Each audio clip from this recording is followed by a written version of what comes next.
हम स्टार्ट करते हैं आज का टॉपिक। इंडिया के लैंड की अगर हम बात करेंगे तो हम ये कहेंगे कि इंडिया में बहुत ज़्यादा फिजिकल वेरिएशंस है। फिजिकल वेरिएशंस का मतलब ये है कि यहाँ पे बहुत सारे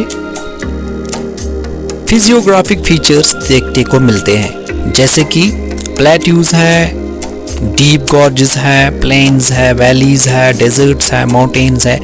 ये सब जो फिजिकल फीचर्स हैं ये इंडिया में पाए जाते हैं।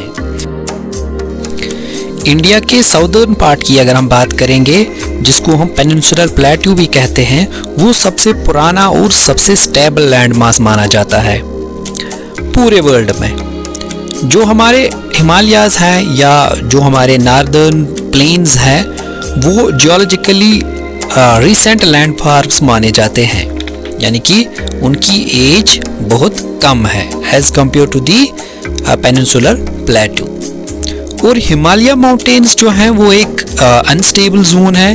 इसका मतलब ये है कि ये सीस्मोकली बहुत ही ज़्यादा एक्टिव जोन है। Major physiographic divisions of India. सबसे पहले हम जानेंगे what is physiography.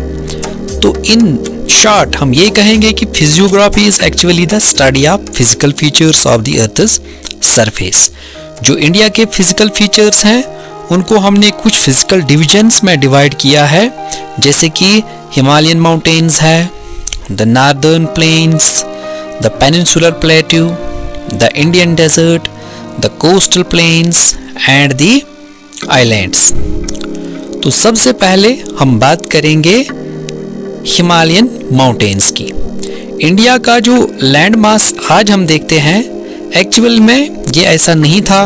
Millions of years ago India Asia का हिस्सा नहीं था, जैसे कि आज हम इसको देखते हैं। पूरा जो वर्ल्ड है वो एक बहुत बड़ा सिंगल लैंड मास था जिसका नाम था पैंजिया, जो धीरे धीरे ब्रेक हो गया दो लैंड मासेस में। एक को हम गोंडवाना बोलते हैं और दूसरे को हम लरेशिया कहते हैं। अब जो इंडियन सब कॉन्टिनेंट था वो एक पार्ट था किसका? गोंडवाना का, जो कि इन दी साउदर्न हेमिस्फीयर में आता है। और आपको पता है कि बहुत सारे फोर्सेस एक्ट कर रहे होते हैं अर्थ के अंदर भी और बाहर भी, यानी कि इंटरनल फोर्सेस भी एक्ट कर रहे होते हैं और एक्सटर्नल फोर्सेस भी। तो कुछ ऐसी ही इंटरनल फोर्सेस की वजह से जो गोंडवाना था वो फिर से ब्रेक हो गया और इंडो ऑस्ट्रेलियन प्लेट सेपरेट हो गया फ्रॉम दी गोंडवाना, और इसने ड्रिफ्टिंग स्टार्ट की टुवर्ड्स दी नॉर्थ। और ये कोलाइड हुआ किस चीज़ के साथ? एक और प्लेट के साथ जिसका नाम है यूरेशियन प्लेट। इस कोलिजन की वजह से जो प्लेट बाउंड्रीज होती हैं या जो जिनको हम एड्स भी कहते हैं वो फोल्ड हो गए, यानी कि जब दोनों प्लेट्स आपस में टकरा गए तो जो एड्स थे जहाँ पे टक्कर हुआ था, जहाँ पे कोलिजन हुआ था, वो फोल्ड हो गई, जिसकी वजह से हिमालयाज बन गए थे। इस कोलिजन के दौरान masses of molten granite and basalt mental से इंट्रूड करके क्रस्ट तक पहुंच गए, जहां वो सॉलिडिफाई हो गए। ये कोलिजन तकरीबन कब हुआ था? तो ये तकरीबन हुआ था 40 से लेके 50 मिलियन ईयर्स पहले। तो इसीलिए अगर हम बात करेंगे हिमालयाज की, तो हिमालयाज को हम मानते हैं कि ये जियोलॉजिकली यंग माउंटेन्स हैं। क्यों जियोलॉजिकली यंग माउंटेन्स हैं? क्योंकि अगर हम इसको कंपेयर करेंगे कि एज ऑफ अर्थ के साथ, तो चूंकि हमें पता है कि एज ऑफ अर्थ है 4.5 बिलियन ईयर्स, और अगर हम हिमालयाज की बात करेंगे तो इनकी एज है सिर्फ 40 to 50 मिलियन ईयर्स। तो इसीलिए हम ये कहते हैं कि हिमालयाज जो हैं वो जियोलॉजिकली यंग माउंटेन्स हैं। हम स्ट्रेच की बात करेंगे कि हिमालय कहाँ से कहाँ तक है, तो हम ये कहते हैं कि Himalayas stretch over the northern boundaries of India, यानी कि नॉर्दर्न वाला जो साइड है हमारे इंडिया का, वहाँ से यानी कि वेस्ट से लेके ईस्ट तक ये स्ट्रेच है from Kashmir, from Jammu and Kashmir to the Arunachal Pradesh, जो कि हमारे ईस्टर्न साइड में आता है। तो इसलिए हम ये कहते हैं कि ये जो माउंटेन्स हैं ये रन करते हैं in the west to east direction, from Indus to Brahmaputra. So as you can see here, so they form an arc, जो एक आर्क जैसी बनाते हैं, आप यहाँ पे देख सकते हैं। और ये तकरीबन 2400 किलोमीटर का डिस्टेंस कवर करते हैं। अगर हम विड्थ की बात करेंगे तो हम ये देखते हैं कि इनकी विड्थ जम्मू एंड कश्मीर से लेके अरुणाचल प्रदेश तक वेरी हो जाता है। अगर कश्मीर में देखेंगे तो इनकी विड्थ तकरीबन 400 किलोमीटर है। और अगर अरुणाचल प्रदेश की बात करेंगे तो यहाँ इनकी जो विड्थ है वो तकरीबन 150 किलोमीटर है। आल्टीट्यूडनल वेरिएशंस की अगर हम बात करेंगे तो जो ईस्टर्न हाफ है वहाँ ज़्यादा आल्टीट्यूड है इनका, और वेस्टर्न हाफ में कंपैरेटिवली कम आल्टीट्यूड है हिमालयाज़ का। तो हिमालयाज़ की 3 रेंज हैं।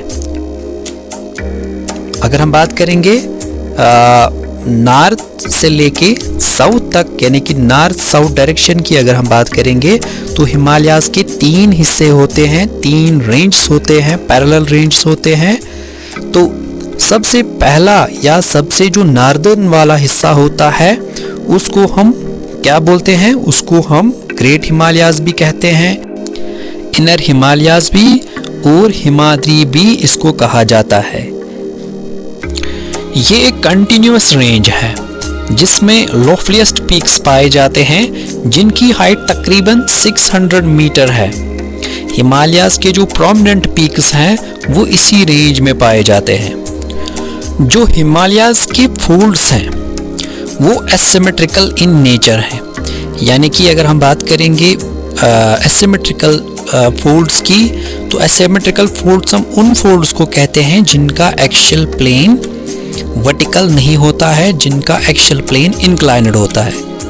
सपोज करो ये एक फोल्ड है और ये इसका एक्सियल प्लेन है। अगर ये एक्सियल प्लेन वर्टिकल होता तो हम इसको सिमेट्रिकल फोल्ड कहते, लेकिन इसका जो एक्सियल प्लेन है वो इंक्लाइनेड है, as you can see here. तो इसीलिए हम इसको एसिमेट्रिकल फोल्ड कहते हैं। और इस हिमालय का, यानी कि जो ग्रेटर हिमालय है, इसका जो कोर है वो ग्रेनाइट का बना हुआ है। इस रेंज पे सालों साल बर्फ रहता है, यानी कि ये पेरिनियली स्नो बाउंड रहता है और बहुत सारे ग्लेशियर्स इस रेंज से डिसेंड होते हैं। ये हम बात कर रहे थे पहले रेंज की। तो चलिए अब हम बात करेंगे दूसरे रेंज की, जो ग्रेटर हिमालयाज़ के साउदर्न वाले साइड में आता है। उस रेंज को हिमाचल भी कहा जाता है या लेसर हिमालयाज़ भी कहा जाता है।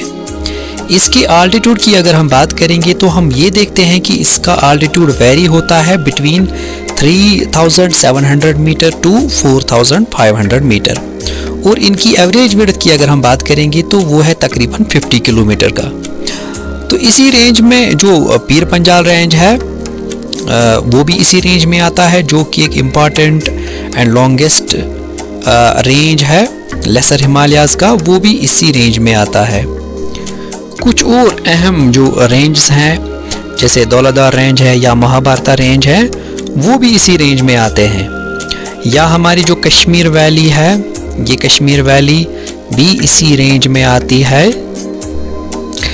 कांगड़ा एंड कुल्लू वैली जो कि हिमाचल प्रदेश में है, वो भी इसी रेंज में आते हैं। तो चलिए अब बात करते हैं शिवालिक्स की। शिवालिक्स जो है ये रेंज साउदर्न मोस्ट रेंज है हमारे हिमालयाज़ का। इनकी विड्थ की अगर हम बात करेंगे तो इनकी विड्थ है 10 to 15 किलोमीटर। और अगर आल्टीट्यूड की बात करेंगे तो आल्टीट्यूड इनका है 900 to 1100 मीटर। ये रेंज जो ये पूरा का पूरा रेंज है ये अनकॉन्सोलिडेटेड सेडिमेंट से बना हुआ है। और ये सेडिमेंट्स आते कहाँ से हैं? इनको जो reverse northern part of the Himalaya से फ्लो करते हैं नीचे, वो इनको अपने साथ ले आते हैं और लो लाइंग एरियाज में वो इनको जमा करता है। डेट्स वाई कि जो वैलीज़ हैं वो यहाँ पे कवर्ड है with the thick gravel and alluvium. There are some longitudinal valleys that lie between the lesser Himalayas and the Shivaliks. तो इनको क्या कहा जाता है? They are known as dunes. जैसे कि देहरादून है वो भी एक दून है, कोटली दून है वो भी एक दून है, या जो पटली दून है वो भी एक दून है। ये जो सारा कुछ हम डिस्कस कर रहे थे, ये हम एक्चुअल में बात कर रहे थे हिमालयाज के डिविजन्स की, लेकिन वो कौन से डिविजन्स हैं? कौन से डिविजन्स के बारे में हम बात कर रहे थे? लॉन्गिट्यूडनल डिविजन्स की, यानी कि फ्रॉम नॉर्थ टू साउथ। अब इन लॉन्गिट्यूडनल डिविजन्स के अलावा हिमालयाज को डिवाइड किया गया है from west to east by river valleys. For example, जो पार्ट इंडस एंड सतलुज के बीच में आता है इसको पंजाब हिमालय कहा जाता है, या हम इसको कश्मीर एंड हिमाचल हिमालय भी कहते हैं, यानी कि वेस्ट के साइड में इसको कश्मीर हिमालय कहा जाता है और ईस्टर्न साइड में इसको हिमाचल हिमालय कहा जाता है। दूसरा जो ऐसा ही पार्ट है जो लाई करता है between the Sutlej and Kali rivers, इसको हम किमायू हिमालय कहते हैं। नंबर थर्ड जो पार्ट है that lies between the Kali river and the Teesta river, उसको हम कहते हैं नेपाल हिमालयाज। और नेक्स्ट पार्ट जो लाई करता है between the Teesta river and the Dihang river, इसको हम आसाम हिमालय कहते हैं। सो ब्रह्मपुत्र जो है वो मार्क करता है हमारी ईस्टर्न बाउंड्री ऑफ हिमालयाज को। इसी ईस्टर्न बाउंड्री में एक गॉर्ज है जिसका नाम दिहांग गॉर्ज है। हिमालय शार्पली यहाँ पे बेंड होता है टुवर्ड्स दी साउथ और ये स्प्रेड हो जाता है towards the eastern boundary of India. यहाँ पे इनको हम पूर्वांचल कहते हैं, या हम इनको ईस्टर्न हिल्स एंड माउंटेन्स भी कहते हैं। ये जो हिल्स हैं जो रन करते हैं through the eastern north eastern states, वो मोस्टली कंपोज्ड ऑफ है सैंडस्टोन्स के, क्योंकि आप लोगों को पता है कि सैंडस्टोन जो है वो एक सेडिमेंट्री रॉक है। तो इस वाले एरिया में बहुत डेंस फॉरेस्ट्स भी पाए जाते हैं। पूर्वांचल में जो हिल्स पाए जाते हैं वो कुछ इस तरह से है नागा हिल्स है, मणिपुर हिल्स है एंड द मिजो हिल्स। तो नागा हिल्स जो है आप इनको कैसे याद कर सकते हैं? नागा हिल्स जो है वो नागालैंड में लोकेटेड है, तो Manipur hills are located in Manipur and Mizo hills are actually located in the Mizoram. So इस वीडियो में अस्सलाम वालेकुम guys, hello and welcome back to my YouTube channel smart tutor. तो इस वीडियो में हम बात करेंगे क्लास 9th जियोग्राफी के lesson number 2 physical features of India की, यानी कि ये पार्ट 2 है। पार्ट 1 इसी लेसन का मैंने ऑलरेडी अपलोड किया है, तो आप डिस्क्रिप्शन बॉक्स में जाके उसकी लिंक ढूंढ सकते हैं और वीडियो को देख सकते हैं। तो चलिए गाइस, हम आज का टॉपिक स्टार्ट करते हैं। इस टॉपिक का नाम है northern plains of India. The northern plains have been formed by the interplay of 3 major river systems, namely the Indus, the Ganga and the Brahmaputra, along with their tributaries. इसका मतलब ये है कि जो हमारे 3 रिवर सिस्टम्स हैं, जैसे कि इंदस है, गंगा या ब्रह्मपुत्र है, इन तीनों रिवर सिस्टम्स का अहम रोल रहा है इस प्लेन को बनाने में। ये प्लेन एलुवियल सॉइल का बना हुआ है। एलुवियल तो आप लोगों को alluvial refers to the deposition that is done by the rivers। तो ये प्लेन एक्चुअल में एक फर्टाइल प्लेन है जो कि बना है किस चीज़ की वजह से? by the deposition of alluvium। और ये डिपोजिशन एक वास्ट बेसिन में हुआ था जो कि हिमालय के फुटहिल्स में आता है। इसके एक्सटेंट की बात करेंगे तो ये प्लेन तकरीबन 2400 किलोमीटर के डिस्टेंस पे स्प्रेडेड है और ये प्लेन तकरीबन 240 से लेके 320 किलोमीटर ब्रॉड है। ये एक ऐसा फिजियोग्राफिक डिवीजन है जो कि एक डेंसली पॉपुलेटेड डिवीजन है। और ये डेंसली पॉपुलेटेड डिवीजन क्यों है? क्योंकि इस प्लेन में रिच सॉइल कवर है, इसमें एडिक्वेट वाटर सप्लाई है, इसमें फेवरेबल क्लाइमेट भी है और ये एग्रीकल्चरली प्रोडक्टिव पार्ट है हमारे इंडिया का। तो ये ऑब्वियस है कि जहाँ पे ऐसी कंडीशंस हो, ऐसी फेवरेबल कंडीशंस हो, तो वहाँ पे तो वो पार्ट जो है वो एग्रीकल्चरली प्रोडक्टिव पार्ट तो होगा ही। जो रिवर्स करते हैं फ्रॉम नॉर्दर्न माउंटेन्स वो डिपोजिशनल वर्क करते हैं, यानी कि they are engage in depositional work. मतलब ये कि जब रिवर्स फ्लो करते हैं तो वो अपने साथ सेडिमेंट्स लेके आते हैं और ये लो लाइंग एरियाज में इन सेडिमेंट्स को जमा करते हैं।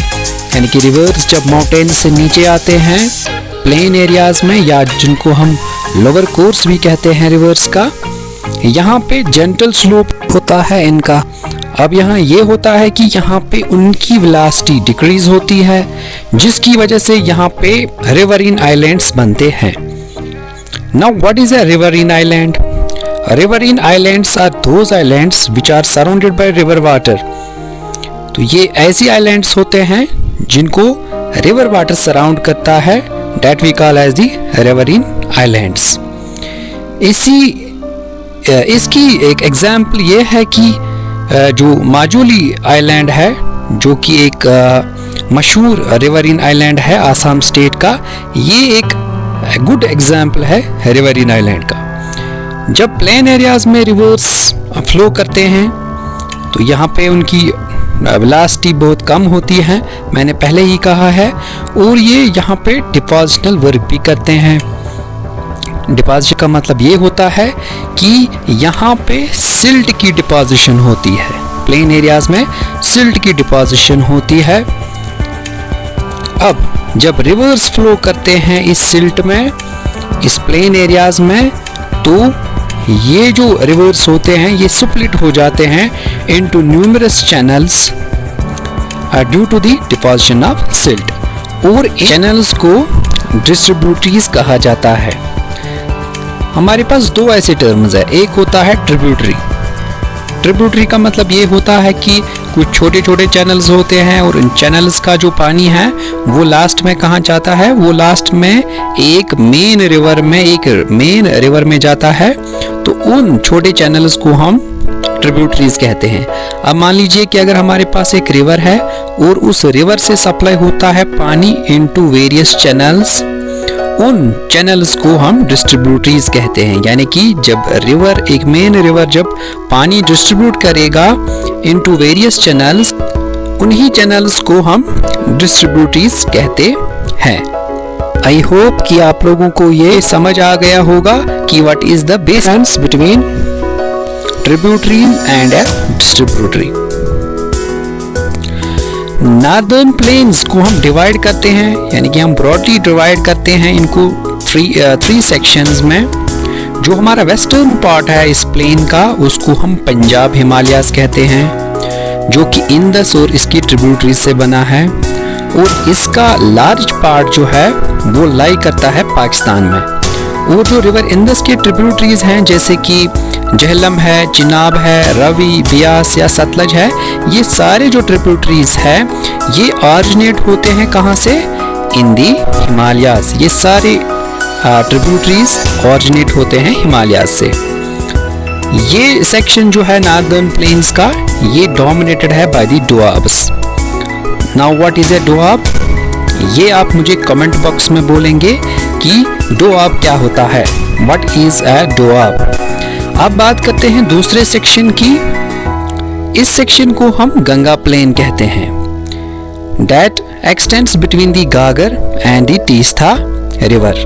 और ये पार्ट सेपरेटेड है नॉर्थ इंडिया के स्टेट्स में, like the Haryana, Delhi, UP, Bihar, Jharkhand and west Bengal to it is east.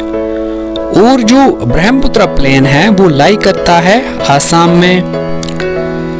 Northern plains को हम जनरली डिस्क्राइब करते हैं एज ए फ्लैट लैंड और यहाँ पे नो वेरिएशंस इन रिलीफ है। Now what is a relief? It is actually the difference in height between the high point and the low point on a landscape. ये जो हम कहते हैं कि ये एक फ्लैट लैंड है और यहाँ पे कोई रिलीफ वेरिएशन नहीं है, तो ये ट्रू नहीं है, बल्कि ये एक वास्ट प्लेन है with diverse relief feature. Northern plains को हम डिवाइड करते हैं 4 रीजन्स में according to the variations in relief features. वो कौन से रीजन्स हैं, चलिए देखते हैं। जो रिवर्स डिसेंड होते हैं नॉर्दर्न माउंटेन्स से, वो डिपॉजिट करते हैं pebbles in a narrow belt जिसकी विड्थ तकरीबन 8 to 16 किलोमीटर है, और ये बेल्ट लाई करता है parallel to slopes of Shivaliks, so it is known as Bhabar. और सभी जो स्ट्रीम्स इस बेल्ट से गुजरते हैं वो यहाँ पे डिसअपियर होते हैं। इस बेल्ट के साउदर्न साइड में वो स्ट्रीम्स फिर से रीएमर्ज होते हैं, और रीएमर्ज होने से ये स्ट्रीम्स नीचे एक वेट स्वैम्पी मार्शी रीजन बनाते हैं जिसको टेर्राय कहा जाता है। ये जो टेर्राय रीजन है वो थिकली फॉरेस्टेड रीजन था which was full of wild life, और यहाँ के फॉरेस्ट्स को कट किया गया फॉर क्रिएटिंग एग्रीकल्चरल लैंड्स। और एक रीज़न था इन फॉरेस्ट्स को कट करने के लिए, वो ये था कि यहाँ पे जो पाकिस्तानी माइग्रेंट्स थे उनको सेटल किया जाए, जो पाकिस्तान से आए थे आफ्टर पार्टीशन। तो जो बड़ा पार्ट है नॉर्दर्न प्लेन्स का वो ओल्डर एलुवियम का बना हुआ है, और ये लाई करता है above the flat plains of the river, जिसकी वजह से यहाँ पे टेरेस लाइक फीचर्स बनते हैं, और इस पार्ट को हम भांगर कहते हैं। इसकी सॉइल में कैलकेरियस डिपॉजिट्स रह जाते हैं। ये कैलकेरियस डिपॉजिट्स क्या होते हैं मैं बताता हूँ। Calcareous deposits are mixture of calcium carbonate and magnesium hydroxide, और अब इन्हीं कैल्शियम डिपॉजिट्स को हम लोकली कंकर कहते हैं। जो नए या यंगर डिपॉजिट्स हैं इनको खादर कहा जाता है, जो कि तकरीबन हर साल रिन्यू हो जाते हैं, और इसीलिए ये टाइल पार्ट होता है और ये आइडियल होता है इंटेंसिव एग्रीकल्चर के लिए। Now moving to the another physiographic division of India known as the Peninsular Plateau. Peninsular Plateau is the tableland composed of the old crystalline, igneous and metamorphic rocks due to the breaking and drifting of Gondwana land. इसलिए ये सबसे पुराना land mass माना जाता है। इस plateau पे and shallow valleys पाए जाते हैं और कुछ राउंडेड हिल्स भी पाए जाते हैं। पेनिनसुलर प्लेट्यू के 2 रीजन्स हैं, यानी कि एक है सेंट्रल हाईलैंड्स और दूसरा है डेक्कन प्लेट्यू। वो हिस्सा पेनिनसुलर प्लेट्यू का जो लाई करता है north of the Narmada river, जो कि एक बड़ा एरिया कवर करता है मालवा प्लेट्यू का, इसको हम सेंट्रल हाईलैंड्स कहते हैं। Vindhyan range is bounded by the Satpura range on the south and Aravallis on the north west, और जो इसका वेस्टर्न एक्सटेंशन है वो ग्रेजुअली मर्ज करता है with the Sandy and Rocky desserts of Rajasthan के साथ। इस एरिया में जो रिवर्स फ्लो करते हैं जैसे कि चंबल है, बेटवा है, सिंध है या कैन है, वो फ्लो करते हैं north east south west to north east, जिससे हमें स्लोप का पता चलता है, यानी कि हमें ये पता चलता है कि साउथ वेस्ट में ज़्यादा slope as compare to north east. इसीलिए जो पानी यहाँ पे है, वाटर जो है वो फ्लो करता है from south west to north east. Central highlands wider है वेस्ट के साइड में और नैरोवर इन दी ईस्ट, और जो इसका ईस्टवर्ड एक्सटेंशन है इस प्लेट्यू का, इसको लोकली बुंदेलखंड या बुंदेलखंड एंड बागेलखंड कहा जाता है। और ये छोटा नागपुर है वो मार्क करता है इसका फर्दर ईस्टवर्ड एक्सटेंशन, जिसको दामोदर रिवर ड्रेन करता है, यानी कि जो यहाँ से रिवर चलता है, फ्लो करता है, वो है दामोदर रिवर। हैं दूसरे पार्ट की, जिसका नाम है डेक्कन प्लेट्यू, जो कि साउदर्न साइड में हमारे पेनिनसुलर प्लेट्यू में आता है, यानी कि जो सेंट्रल हाईलैंड्स के साउदर्न वाले साइड में आता है, जिसका नाम है Deccan plateau.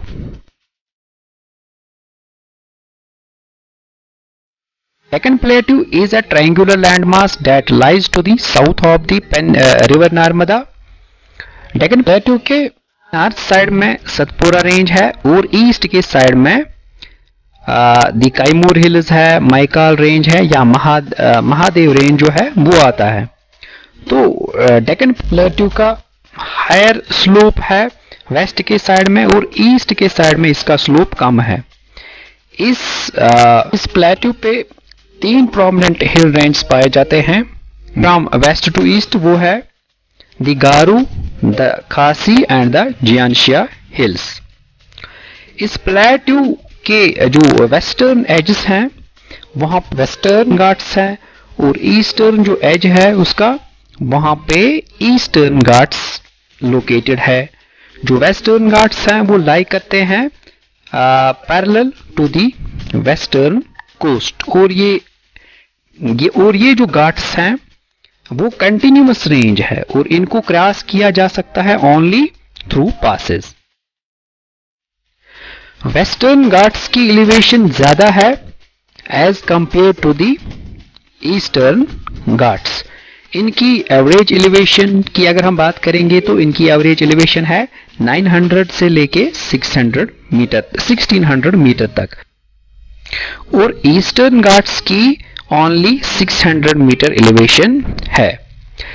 Eastern Ghats stretched है from Mahanadi valley to the Nilgiris in the south. Eastern Ghats एक डिसकंटिन्यूअस रेंज है और इरेगुलर, जिसको कुछ रिवर्स डाइसेक्ट करते हैं जो कि ड्रेन होते हैं into Bay of Bengal. Western Ghats की हाइट इंक्रीज होती है फ्रॉम नॉर्थ टू साउथ। इन पे जो हाईएस्ट पीक्स है वो है एनामुडी, जिसकी हाइट 2695 मीटर्स है, और दूसरी पीक जिसका नाम है डोडा बेटा, जिसकी हाइट 2637 मीटर्स है।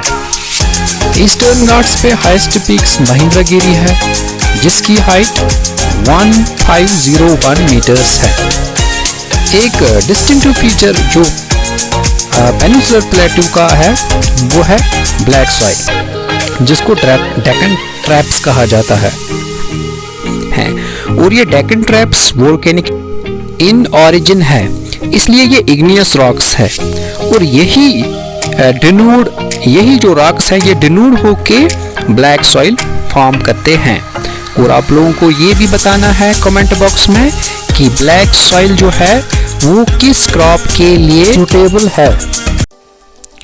अस्सलामु अलैकुम guys, hello and welcome back to my YouTube channel.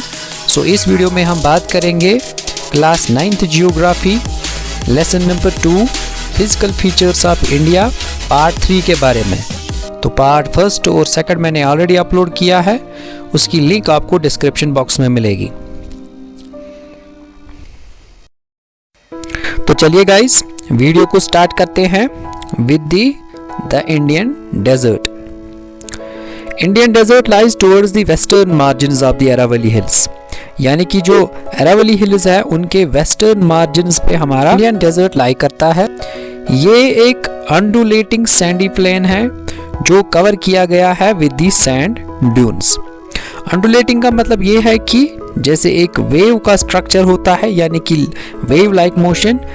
कहीं पे ये प्लेन थोड़ा ऊपर है और कहीं पे ये प्लेन थोड़ा सा नीचे है, और ये प्लेन कवर्ड है with the sand dunes. Sand dunes का मतलब होता है कि रेत के ढेर। जब डेजर्ट एरियाज में हाई स्पीड विंड्स ब्लो करते हैं वो अपने साथ सैंड को उठाते हैं, और जब उन विंड्स की वेलोसिटी कम हो जाती है वहां पे ये इन पार्टिकल्स को एक्यूमुलेट करते हैं जिनकी वजह से सैंड ड्यून्स बनते हैं। इन सैंड ड्यून्स को हम 5 डिफरेंट टाइप्स में डिवाइड करते हैं on the base of their shape, like the crescent shaped, जिनको हम बार कैन्स भी कहते हैं। नंबर 2 है लीनियर, इनको लॉन्गिट्यूडनल सैंड ड्यून्स भी कहा जाता है।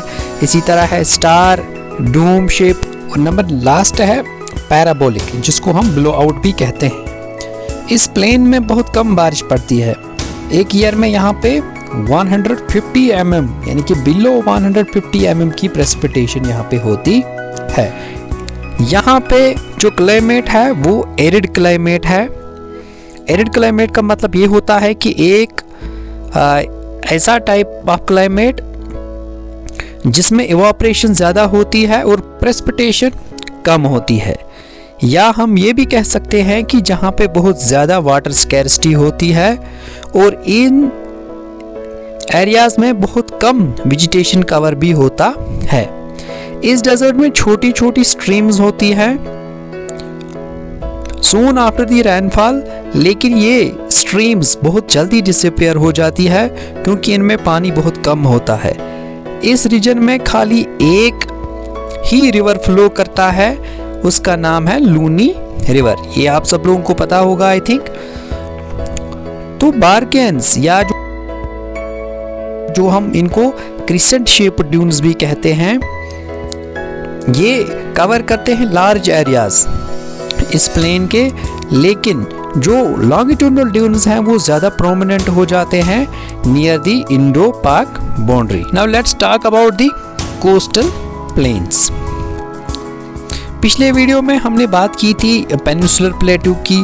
मैंने बोला था कि जो पेनिनसुलर प्लेट्यू है उसके वेस्टर्न और ईस्टर्न एजेस पे हमारे कोस्टल प्लेन्स होते हैं। अगर हम बात करेंगे वेस्टर्न पार्ट की तो वहाँ पे एक narrow strip of coastal plains हैं जो रन करते हैं along the Arabian Sea. Eastern part की बात करेंगे तो वहाँ पे वो रन करता है अलोंग द बे ऑफ। जो हमारा वेस्टर्न कोस्ट है वो सैंडविचड है between the Western Ghats and the Arabian Sea. Western coast consists of 3 sections. Western coast के 3 सेक्शंस होते हैं। जो नार्दर्न पार्ट होता है इन वेस्टर्न कोस्ट्स का, उनको हम कोंकण कहते हैं, जो मुंबई से लेके गोवा तक है। दूसरा होता है सेंट्रल स्ट्रेच, इसको हम कन्नाड़ प्लेन भी कहते हैं। और जो हमारा थर्ड पार्ट होता है इसको हम मालाबार कोस्ट कहते हैं, जो कि हमारे साउदर्न साइड में आता है। अब अगर हम बात करेंगे ईस्टर्न प्लेन्स की, वो वाइडर होते हैं as compare to the western coasts. इसके नार्दर्न पार्ट को हम नार्दर्न सरकार कहते हैं और जो साउदर्न पार्ट है इसका उसको हम कोरोमंडल कोस्ट कहते हैं। और इस कोस्ट पे आप बहुत सारे डेल्टास को भी देखेंगे जो कि बहुत सारे रिवर से बनते हैं, जैसे कि हमारे पास महानदी है, गोदावरी है, कृष्णा है या कावेरी है। इनकी वजह से, इन रिवर्स की वजह से यहाँ पे बहुत सारे डेल्टास भी बनते हैं। तो ईस्टर्न कोस्ट पे जो अहम फीचर है वो है चिल्का, जो कि एक largest salt water lake in India माना जाता है। इंडिया के पास एक वास्ट मैनलैंड है। इसके अलावा इंडिया में 2 ग्रुप्स ऑफ आइलैंड्स भी पाए जाते हैं। एक है लक्षद्वीप आइलैंड्स जो लाई करते हैं close to the Malabar coast of Kerala. ये ग्रुप ऑफ आइलैंड्स जो है ये मेनली कंपोज्ड है कोरल आइलैंड्स का। पहले इनको एमेंडाइन, मिनिकॉय या लैकेड्यूब कहा जाता था और इनका नाम चेंज करके लक्षद्वीप आइलैंड्स रखा गया 1973 में। तो 1973 से लेके ही इनका नाम लक्षद्वीप आइलैंड्स पड़ा। तो ये तकरीबन 3259 किलोमीटर का एरिया कवर करते हैं और इसका जो हेडक्वार्टर, एडमिनिस्ट्रेटिव हेडक्वार्टर है वो है कवारती आइलैंड। इसी आइलैंड ग्रुप्स में एक आइलैंड है जिसका नाम पीती आइलैंड है और इस आइलैंड पे एक इम्पॉर्टेंट बर्ड सेंचुरी भी है और ये जो लक्षद्वीप आइलैंड्स है ये लाई करता है इन दी अरेबियन सी। दूसरा जो ग्रुप ऑफ आइलैंड्स है उनको हम अंडमान एंड निकोबार आइलैंड्स कहते हैं। ये एक इलोंगेटेड चेन ऑफ आइलैंड्स है जो लोकेटेड है in the Bay of Bengal. The entire group of islands is divided into two broad categories. पहला है अंडमान जो नॉर्थ के साइड में है और दूसरा है निकोबार आइलैंड्स जो साउथ के साइड में आता है। These islands are of great strategic importance for the country. और यहाँ पे भी great diversity of flora and फाना है। और ये एक खास बात ये है कि ये आइलैंड्स लाई करते हैं क्लोज टू द इक्वेटर और ये एक्सपीरियंस करते हैं equatorial type of climate. Forest cover भी पाया जाता है। So with this we have finished this lesson. See you soon in next chapter. Till then, Allah Hafiz. So at last I request you, if you have not subscribed my channel yet, please subscribe. Also press the bell icon so that you will be notified whenever new videos are uploaded on my channel. Thanks for watching this video. Allah Hafiz.